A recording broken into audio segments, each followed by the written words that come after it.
welcome to today's video, which I'm recording very late again. I'm bad at this. Also, this is not Heartless Hunter. I'm sorry, I've been very busy. I've been dealing with a lot of health issues. I literally spent the entirety of Tuesday out of the house, going to a doctor's appointment, getting blood work done, making sure everything is okay, and then I had to do so many other things. I had to call for another test to be done. I had to, I just can't.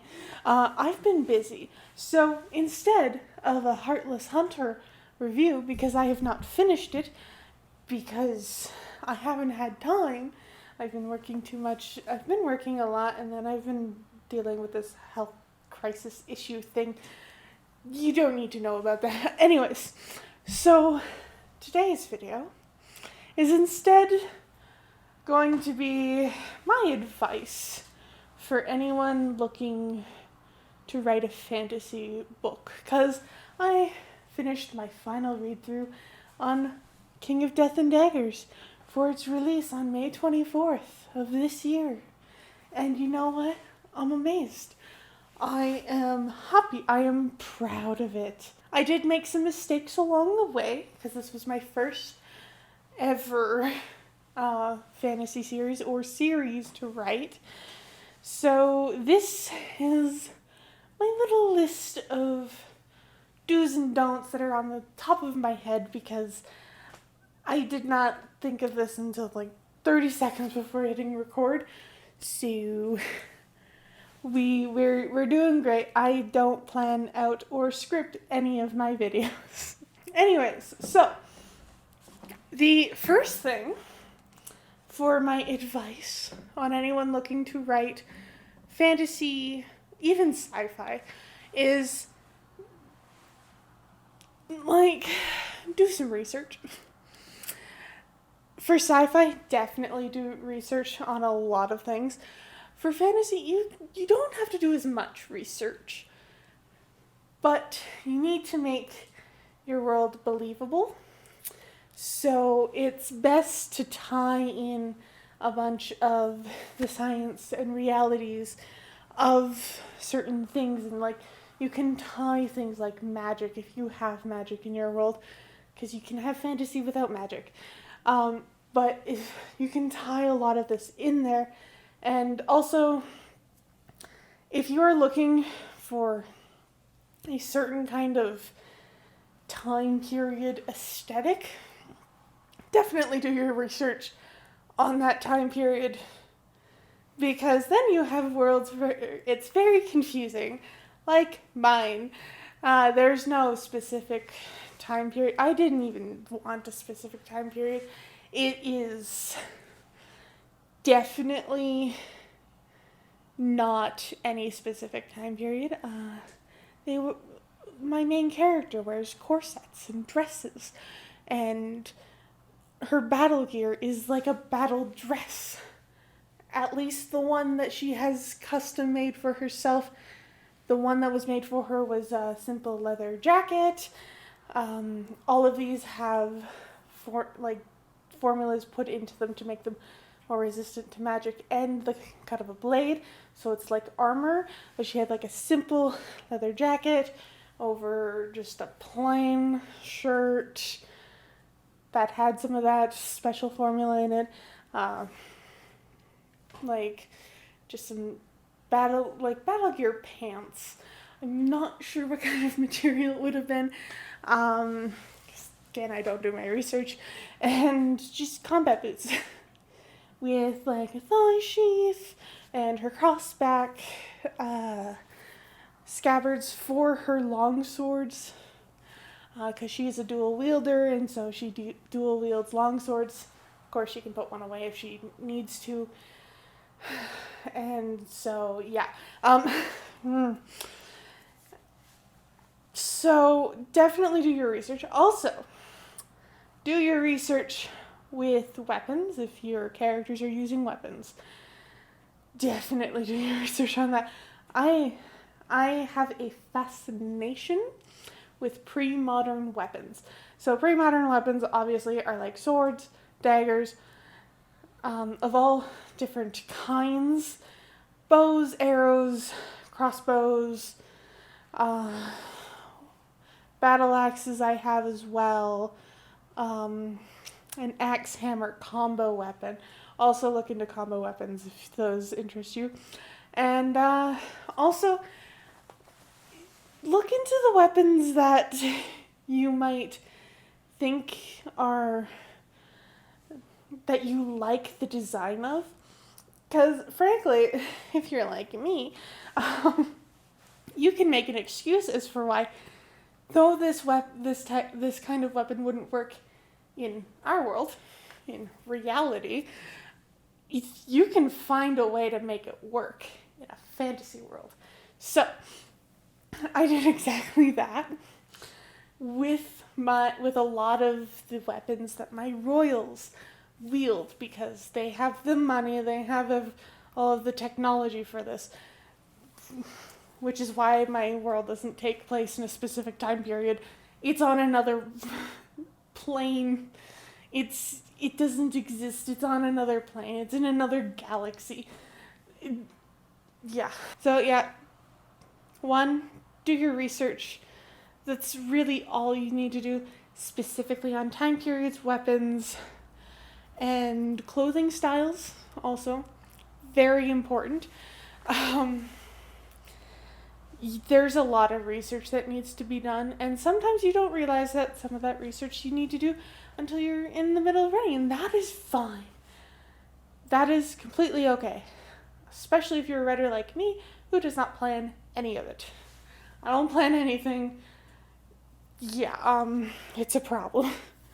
Anyways, so my next piece of advice is to have a separate notebook. Now, if you plan your stuff out, you kind of already have this separate notebook, but have a separate notebook for the lore, because it will help you in the long run. Trust me. Do I have mine out? Here it is. This is my notebook. My lore notebook for my first series. And I don't know how much I have written in a span of 3 1/4 books. This is how much lore I have. I only have this many pages left. And this is everything I've had to write down, that is. This isn't all of the lore, but this is a bunch of stuff that I need to keep track of.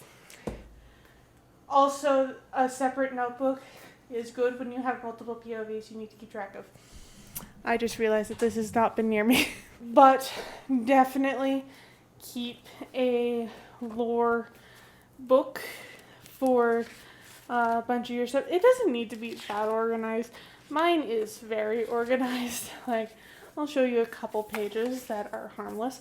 Like, this page is just about the original pairings from the first book.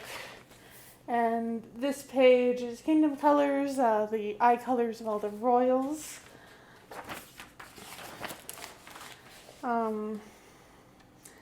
That one is magic colors and shapes. There's rankings, more rankings. This is very organized. I have another notebook. And you know what? That one was created before this. And so a lot of this is very organized because I had that other notebook, which is very disorganized, which is why I needed to write everything in there, because it was so disorganized I just couldn't handle it anymore. But yeah, so this is your number 1 tool, is a lore notebook. I color code mine, so this one is for my Lucera realm. I have a dark blue one, exactly the same, that will be for my next series. When I'm done with book 4 of this one, and I've already written in it a little. It's amazing. I have to build the world. So, which brings me to my next piece of advice. Build your world slightly. You don't need to make a map like I do at first. Like, a map is helpful. You don't need to make one, though. It's just helpful for someone like me who has aphantasia. So, especially when your characters are traveling around the world. So, which is why my first book's map didn't really come into existence until book 2, when I had everyone traveling everywhere. So, yeah, my next advice is literally build your world. It doesn't have to be like fully built. It just, if there's magic, come up with the magic system. I didn't do that. I'm ashamed to say this, but how I started writing was I had a character that was Ash, and well, I had 3 characters. That was Ash, Mary, and Aaron. That was it. And then I started writing with no clue as to what I was doing. I knew I wanted it to be fantasy, and that was it. I knew nothing. A lot of book 1 had to be edited so hard. At first, Ash was also only wielding 1 sword. Now she's a dual wielder. At first, she was a little less sassy, but then I made her more sassy because I love a sassy character. And at first, Aaron wasn't even royal. He was just a commoner. Like, oh my god, I made so many changes. And to avoid that issue, definitely build your world. And put in a bit of a backstory for your characters before you start writing about them. Because there's definitely going to be a past before the book starts that you're going to need to pull from. And so I had to create all of that after I was writing, and then there was so much. There's a reason book 1 took me the brunt of the years to write, because I've been writing this series for 7 years. And I started actually writing it 7 years ago. It took me 4 years to get book 1 perfect into the way it is now.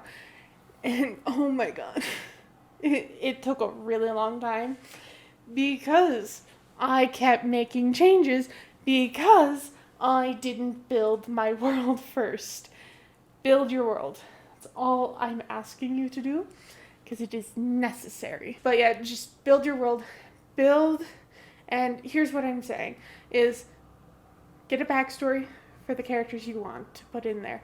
You can always add more characters, but for your main cast and your antagonist,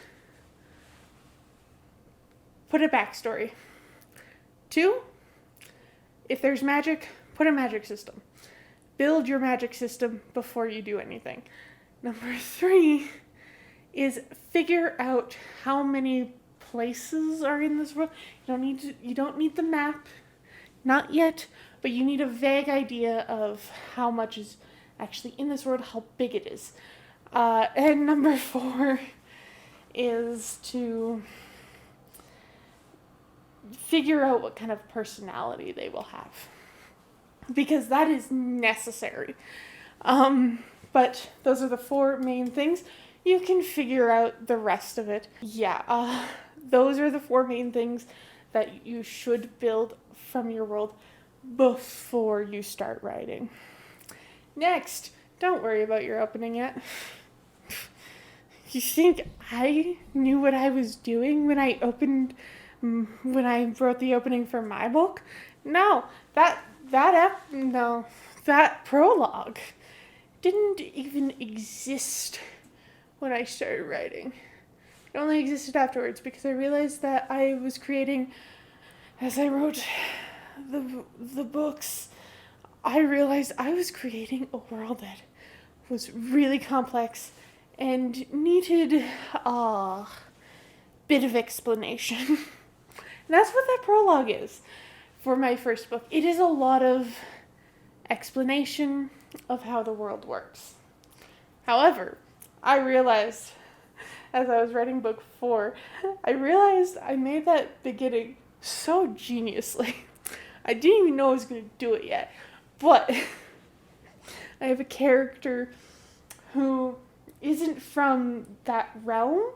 However, he's amazing because, oh my god,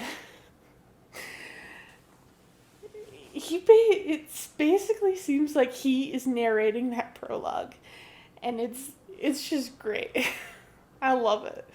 I am a genius. Another piece of advice I'd say is, while you're writing, read back your dialogue aloud. Read your dialogue aloud. It will help you write more seamless dialogue. I know a lot of people do struggle with dialogue. I haven't, but that's because I read my dialogue back to myself, and if there's an unnatural speaking pattern, I change it to the more natural speaking pattern. Unless, of course, it's someone who's meant to be very sophisticated, of which I am not. So if they're very sophisticated, you can keep a little more frivolous style. But yeah, read back your dialogue aloud to yourself or to others, even if you feel comfortable doing that. It's better to do it alone though. But yeah, so definitely read your dialogue aloud. That will help.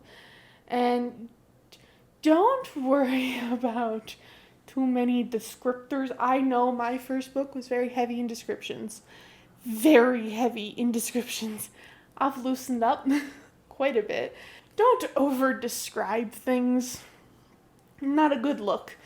I'm sorry to everyone who read the first book and was like, this is very descriptive heavy. The rest of the books aren't like that. Book 2, sort of, sometimes. But book 3, not really. Also, if you're gonna have like creatures that don't exist, definitely figure out how they work. Figure out what's going on with them and their backstory, because that's definitely a lore bomb you're gonna have to drop at some point. But yeah, this video is long enough. So this is all the advice I have for now. If you have like any questions about other things, you can comment them down below, and maybe I'll make another video about things that I have learned while writing that would be helpful to people who are kind of a bit more new to it. I'm no professional. I mean, sure, I self-publish almost 3 books now, but like, do I know everything? No. I'm learning as I go. This first series was really a strong, good learning experience that has turned out an actually pretty good series. That's it for this video. If you liked the video, give it a like. If you want to see more content from me, hit that subscribe button and ring that notification bell, because 99.8 of you are not subscribed. Why? But if you want to support me, you can go buy my books. The links for those are in the description below. And yeah, I will see you all in the next video. Bye-bye!